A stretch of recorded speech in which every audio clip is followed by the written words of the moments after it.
the Dog Witch podcast, where we help you create happy, healthy, and relaxed dogs.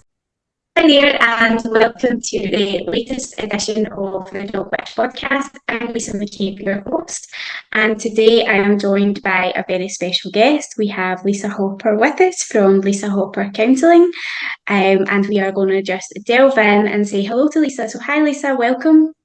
Hi, Lisa. I always think it's Oh, fun this being is the blessed with my namesake. Yeah, it's my favorite thing to do. Nice to be here. Thank you so much. So, Lisa, could you just give us a little introduction to yourself, your business, and what it is you do? Sure. I set up my business about 8 years ago. I've got a background in HR and people development. And so it's Lisa Hopper. It's actually Lisa Hopper Coaching. Um, Oh, sorry. Oh, you're totally fine. I actually think it's a good starting point for conversation because often people come and say, like, what is coaching? The word kind of gets bounced around a lot these days. And when I first started, people had no idea what coaching was. And so for me, it feels like therapy and counseling is more of a therapeutic space. Um, and the coaching that I do has a flavor of that, but I love to point people kind of inwards to see their agency. Like, where does their power lie? What's the stories and the beliefs and the ideas that we carry about ourselves that are outdated or that we've learned but don't realize we learned them? We think they're fixed. We think they're our identities and our personalities. So a lot of my coaching is around pointing people back to the brilliance of who they are before they learn something about themselves that's not necessarily true. And I've loved doing that, Lisa, from day one of like, I remember all my workshops at the very beginning were around limiting beliefs, limiting ideas that we have about ourselves. And I Yeah. was in these workshops to help people kind of transcend them. And I still feel like that's a huge part of the work that I do today. So I feel like it was meant to be that the introduction was Yeah. as it was. Yeah, no, that's great. And I suppose it's really rewarding work because I've done a lot of like kind of self work, and you tell yourself stories of I'm not good enough and I'm rubbish at this, and so to kind of get those breakthroughs, it must be amazing. I love it. Honestly, I I know in coach training school they share like stay grounded and don't let your emotions creep into the conversation. But I'm like, fuck that, I'm human.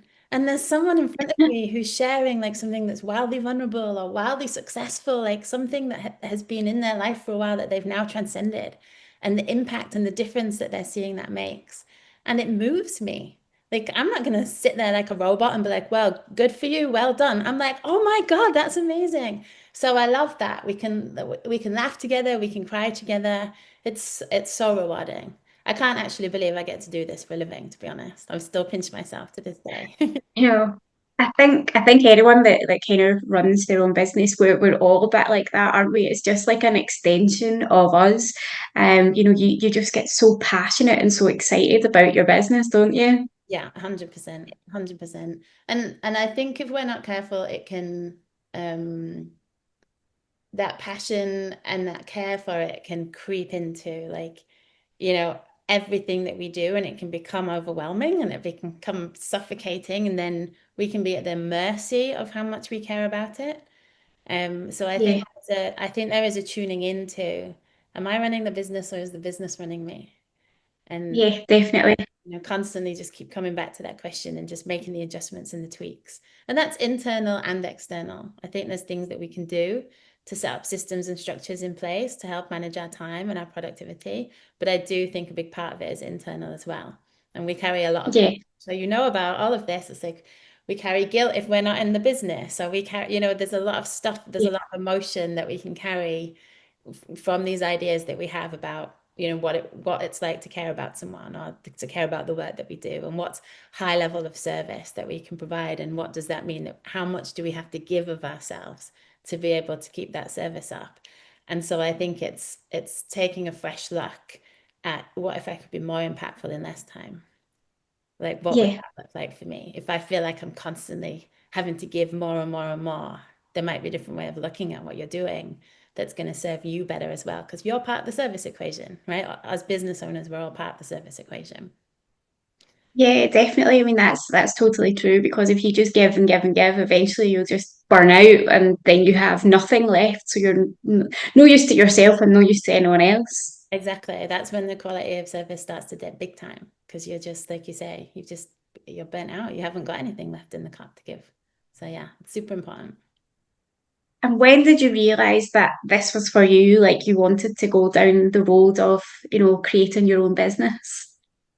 I realized that I don't think I realized having my own business was for me at first. I realized that what I was doing in human resources, there was elements of it that I loved. Like I loved what we talked about, the people development. I loved the transformation aspect. I loved seeing people. Um, I remember having conversations with graduates, and I remember just being a real stand for their confidence Wow. and seeing them change, seeing them feel like, wow, I actually really did do that. I delivered that presentation in this room of senior leaders that they've never done before. And I loved seeing that in someone, but I didn't love a lot of the other things that was happening. So I was watching TV with my flatmate one night. There was three of us, and we used to have a supper club, and we were watching escapism TV, and there was a coach on there. And my flatmate turned to me and she's like, Lisa, you'd be so good at doing that. And I was like, oh my gosh, I think so too. So there was a spark of curiosity in there from that conversation. Yeah. And I knew instantly, like as soon as I looked up this TV coach, went to meet him, had a consultation with him. I went to a coach training school and did some like taster sessions. And I remember coming out of those sessions and just feeling like this is exactly what I'm for. And I had tears. I've had my sunglasses on. It was the middle of summer. I had my sunglasses on, and I was sitting on a bus in London, and I that just had these tears just come down my face, and I was like, well, what is going on? But there was just this overwhelming feeling of Perfect, this. Tiffany. Yeah, this is what I'm meant to be doing, and the business building side has been a journey. I don't think that I was on this earth to be a business owner. I've definitely had values around freedom and independence.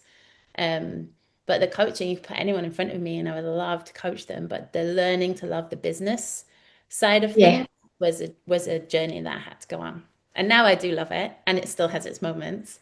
Um, Yeah, of course. yeah, It's but to be it's a honest, tough that's given me my curriculum, right? It's like that's what I work with my coach on, like the leadership that you have to stretch into, the risks that have been required of me to take. That's all the stuff that I've had coaching on, like one. my identity, how I see myself as a business owner or not, as a leader or not.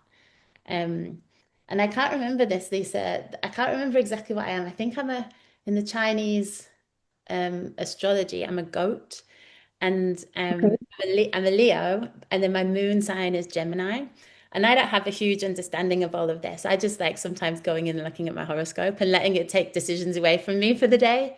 But I remember listening to something, and someone said, I mean, the nervous system of a goat with a moon in Gemini is just like awful. It's just, it would never handle being a leader. And I was like, that's me. I'm both of those. Oh no. Oh no. I thought it was quite funny because if I'd have heard that and allowed that to be me, I would have made Yeah. different choices. But luckily, I heard it weeks ago, not like 8 years ago when I was setting up. So it didn't impact my choice, and now I can kind of laugh with it. Yeah, I mean that's it. I mean, I am Libra, but I'm definitely like I've done all the work and I'm a lion. Most of my knowledge around like astrology and stuff is all dog based. So, I can tell you about your dog, but I'm not really too up on humans. There's other witches that can definitely tell you all about that. But yeah, so I'm like a lion, but I wouldn't have said I was a natural born leader. So like that I've had to learn how Mm. to become that. And over the years, it has been quite tricky, especially when the kids have come along and I've had to step back. And yeah, it can be quite tough. Different kind of leadership. I'm not a parent myself, but it's when I hear that, I'm like, wow, I think that's a huge leadership role of learning how to be a parent. Yes, it's definitely not for the faint-hearted, that's for sure. Um, so tell me, like we've talked about, like how you got into your business and stuff. So tell me, like who do you love to work with? Like who's your ideal client? Mm. Who is my ideal client? I think for me, it doesn't come down to job title or Hmm. demographic. I look for people who have a bias for action, Okay. um, and people who are really willing to consider different perspectives. Um, and I love working with people who are led by the heart, people who are here to contribute, whatever that looks like for them. It could be people going through transitions where they've had kids who have lived at home and now they're heading off to uni, and so they're going Yeah. through their own kind of internal, like, who am I now? I've been a parent for the last 20 years, like, who am I now? But there's a thirst and an appetite for discovery, like self-discovery. Yeah. And when I realize who I am, what do I want to do with that? Like, what do I want to create in the world? What's the impact that I want to have? What's the contribution I want to make? Um, yeah, so it's so varied. If I think about all my clients, like there's mixes of coaches in there because I Yeah. obviously run my business, so people want that blend of coaching and mentoring. Um, but yeah, in terms of my other clients who aren't coaches, it's a wild, wild mix. And I love that. I love the diversity of Yeah. it. Yeah. I think every day different then. Say again. I'd say every day is different Every day in is terms different. Yeah. I think that we have similar fears. Um, so when I'm working one-on-one with people or in groups, there's definitely commonalities around the fears and the insecurities that people have. of. And I'm good at getting to the heart of what the block is here, like what the real block is, not what someone thinks the block is. Um, and I actually love working with someone, let's say they're in conflict with somebody, a family member or something. And I love helping someone look at themselves differently so that they can then start to see the whole situation differently. They can activate a little bit of freedom inside of themselves because often we can get really righteous about things and Yeah. we're listening to agree or disagree. We're listening to kind of defend ourselves. We've been triggered, and so now we want to make sure that we're heard and get our point across. And we've lost the art of really listening from a wider perspective. And so if I can get someone to soften and then take another look at who they are, connect them back to their power, but then look again at the situation. Usually there's a commonality between what they're fighting for and what the other person is fighting for. And Uh-huh. there's usually fear in there. There's usually, especially with women, I think safety is a big value for women. And Yeah. there's usually not that much difference, and like they're so adamant that this person's wrong. And then when we actually start to look at let's take the person out and let's look at the system at play. It's Yeah. really underneath here is that they've created these winning strategies to keep themselves safe. And that's exactly what you're doing. Both of you here are just after safety, but you're Yeah. you're missing each other. So I like to work with people and helping them, come back to their own power as well. Yeah, and I think sometimes that's all it takes is just having someone look at it from a different perspective, and then you kind of go, "Oh yeah, okay, so I see where they're coming from," Mhm. and that's when the beauty happens and things start to change and get better. Yeah, 100%. Perspective is so freeing, so freeing. And it's so simple. Yeah, it's one of the hardest things to do sometimes because we have this Yeah. thing called ego that doesn't want to let go of us.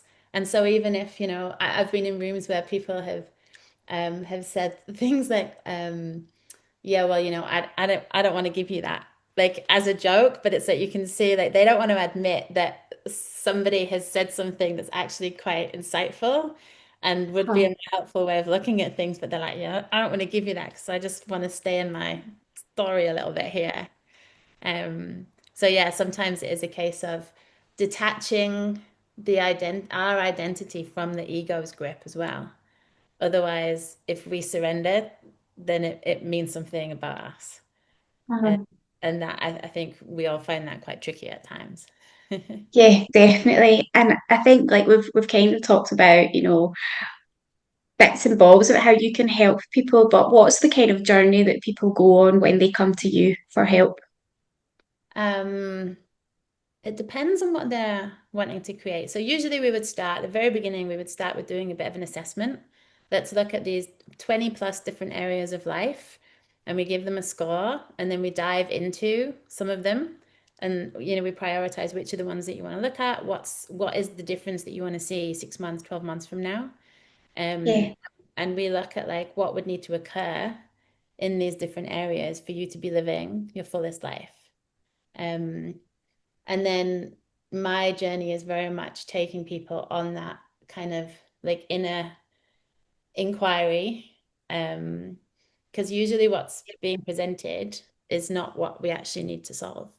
So, for yes, example, a situation I was just bringing in around this person is the problem, and but this person isn't here. So I'm going to work with you on who you're being in this relationship, and not before we start working together. If I said that to somebody, they would probably say, "Well, no, that's not what I want to work on. I want you to help me to get them change." Right? It's like I yeah, to teach me how to get them to change. yes, Starts with like who you're being. Who are you being that's contributing to the relationship breakdown? Let's start there. yeah, And it's so much more powerful than trying to control everything around you. Um, yeah, and often definitely. the person then does change, either they change in your mind's eye, so they appear differently, even though they're not doing anything different. I've had that. Um, or they actually do change. They soften and they come to the table and they're different with you because you're being different with them.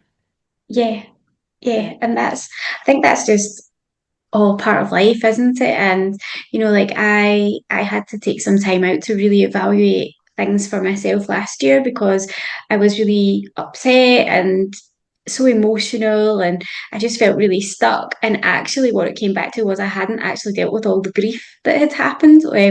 Since about 2019, we've lost about six key members of our family and I hadn't grieved for them properly. So I had to kind of take the time. But if that hadn't have been pointed out to me, I was blaming myself, I was blaming my business. I wasn't really sure what was going on. And then it was like, actually, I've not actually dealt with all of that. So I need to deal with all of that first before I can move on and deal with anything else. And it can be so life changing. yeah, yeah. I'm so sorry to hear that as well, Lisa. That's, Thank you. that's big stuff that you're dealing with. Um, And yeah, we will have been taught somewhere along the lines to like toughen up and I need you to be strong, or we will have been taught all of these lessons. And what we tend to do is we get this big brush and we paint everything with that brush. And we generalize every situation. So it's like, I've got to be strong here and here and here and here and here and here. And Yeah. actually, this situation right now might be asking for something else from you. Um, Mhm. so I do think it's so nuanced as to how we approach life. And if we can just have this really expansive toolkit instead of being attached to, the ways of the world, how we see them, how we were taught them growing up, if we can loosen their grip on us a little and start to open up to different ways of being in life and different ways of doing things, different approaches, Yeah.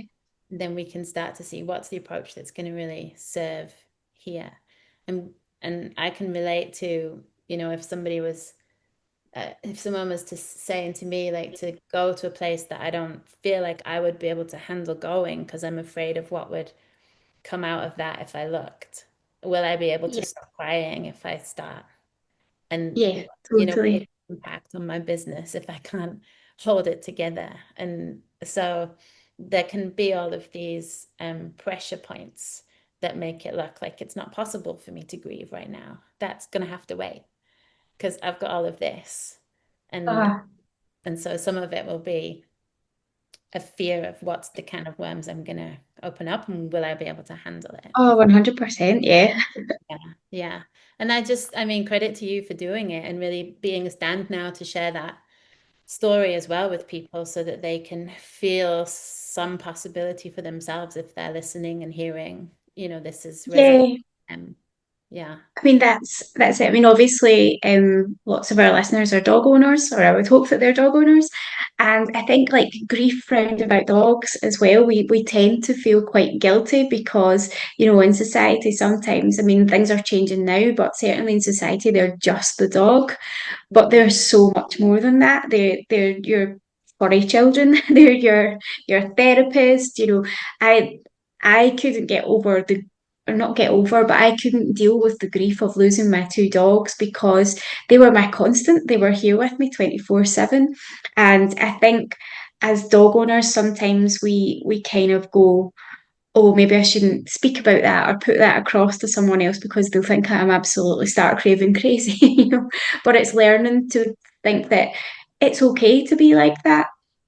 And Yes. I suppose that you can support people who were maybe feeling a bit like I did, or, help them, kind of find coping mechanisms to deal with the grief and the guilt and everything else. Mm. I think there's an abundance of support available to us, but sometimes when we're in it, we can't see it because we're like Yeah, a little lower down the ladder of consciousness. When we're grieving, when we're sad, when we're angry, we don't have the kind of clarity of mind that we have when we're not feeling those emotions sometimes. So we don't always connect to that abundance of support available. We can feel like I can't speak out. There's no one I can share this with. No one's going to get this. yeah, So and we suppress it or we hide it in some way. And I remember I had a chocolate lab years ago, called Hamish, who I loved. I had him from a little puppy, and I'd worked so hard on training him. He was the best dog. And I remember taking him to the vets to get the snip and dropping him off and feeling like, oh my God, is this what it feels like to leave your kids at the school gates for the first time? yeah, And I remember having this internal conversation with myself around like, should I have just said that? Because I don't have kids. And so yeah. a parent's thinking that I'm trivializing, dropping their kids off at school. No, I've just made this sound the same with this dog. And so I remember having that conversation with myself. But I think that there is, I'm very much a fan of staying in my own lane. So yeah, I really care so little now about what other people are going to think of me. Not in a heartless way, but one in a I want to own my experience, first of yeah, all, and I'm not going to apologize for it. Like that is how I'm feeling about it, and 100%. I want to be with that full experience of it. Um, Two, something that I also realize now and do a lot of work with people on is none of that is true, as in fact. So, my feeling about this is the feeling that I'm experiencing, but it's come from the story that I'm telling in my mind's eye. Because Yeah, somebody else could drop their dog off and not have that experience, right? yeah, So, it's totally. not truth with a capital T, it's not fact. It's just that I've created that experience for myself through the thought that I've witnessed and then attached onto. And so Oh, I'm actually contributing and creating to that being my experience. So other yeah, people don't have to relate because that's not their experience. If they don't have that thought, they're having a completely different thought of, well, it's just a dog. Can I give them the gift of freedom to be themselves? Because that's what I stand for. yeah, absolutely. Can their And experience of it just being a dog be equally true? And mhm, and that absolutely, yeah, powerful, right? It's like, wow, I don't even need you to come round to my way of seeing things.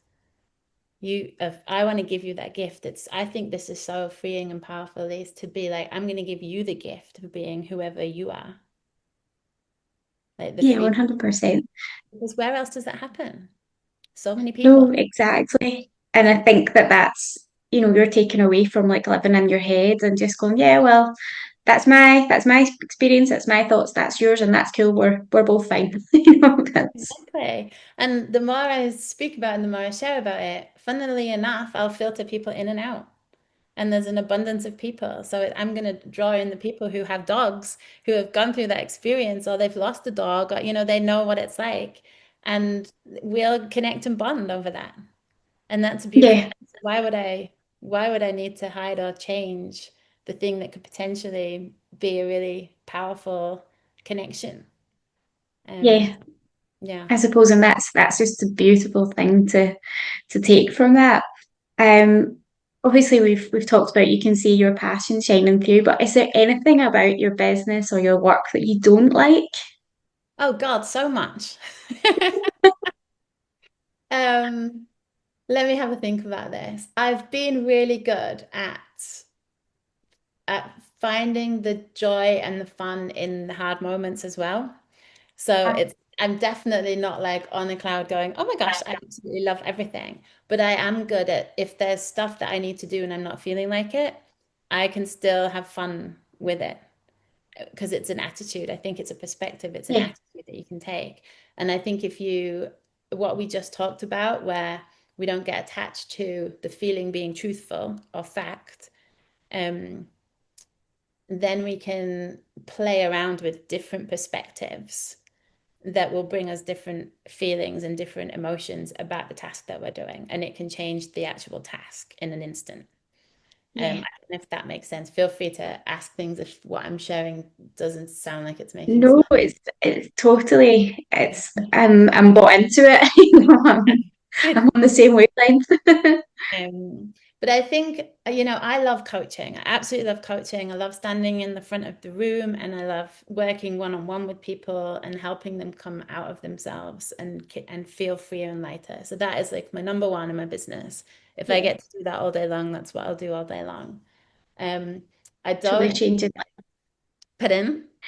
literally changing lives. Yeah, it is literally like Um, I don't always enjoy some of the like back office stuff, like the emails and the admin, and I definitely don't enjoy doing my VAT returns. That is Oh, who painful. knows? But even that, I will say, I wanted to develop a financial understanding or literacy that I didn't have before I started a business. And Well, so I've been on a real journey with bookkeeping and numbers and but I would say now I can sit and I can light the candle, I can get my coffee, I can create an experience and I can just get stuck into my VAT returns. And that might sound really weird, but oh, for well done, you. I imagine it would sound weird, but that was my lived experience. It was creating an intentionally different relationship with bookkeeping and VATs. And it has really helped me understand, like, where are my investments going? Where is my money going? How much is coming in? How much is going out? Um, and I still haven't perfected that piece yet. I still feel like I need to ask my accountant more questions. But I'm learning and I'm having fun with it. And then the other thing I would say is I'm this not stuff that I'm not enjoying, it's just stuff that I'm not good at. So I'm Oh, not good at technology and I'm not good at design. Those are two things. I like looking at nice design. I really appreciate style, but I cannot do design. So yeah, learned to go through all the money mindset stuff so that you can start to delegate these kind of yes, start to invest in that. So I now have a little team of designers that I've hired, and I also have a tech VA that amazing. do all of that stuff for me. So yeah, Yeah, delegating was a leadership lesson that I learned. yeah. I think as business owners we want to do it all, but we have to realize that we can't. So then we have to then start finding the people that we know that can do the things that we can't do, and Yeah. that just makes such a difference. Yes. For me, it was about time freedom. If I'm really honest and I sit down and I go, okay, what am I compromising on because I'm so busy doing all of the things? And so Um, when I'd got my business at the beginning, I think you might have to do all the things because one, you might not be able to afford to delegate. And two, I do think it's quite good to have an understanding so that you can hire well because it's difficult to hire if you don't know what you're actually hiring for and all the ins yeah, and outs. 100%. Yeah. 100%. The right people is totally key. Yes. And then when you get to a stage where you can afford to invest in that, it's having that, what's the thing that I'm going to do with my time if I'm not doing this? And I started to see I could be, if I literally just filled my calendar with speaking and coaching and building community and relationships and spending time with friends and family, you know, Yeah, that's what I want to be doing with my time. And if 100%. fit into that, then someone else can do it. And Yeah, absolutely. And there's people out Absolutely. there that love doing the stuff that we don't like doing.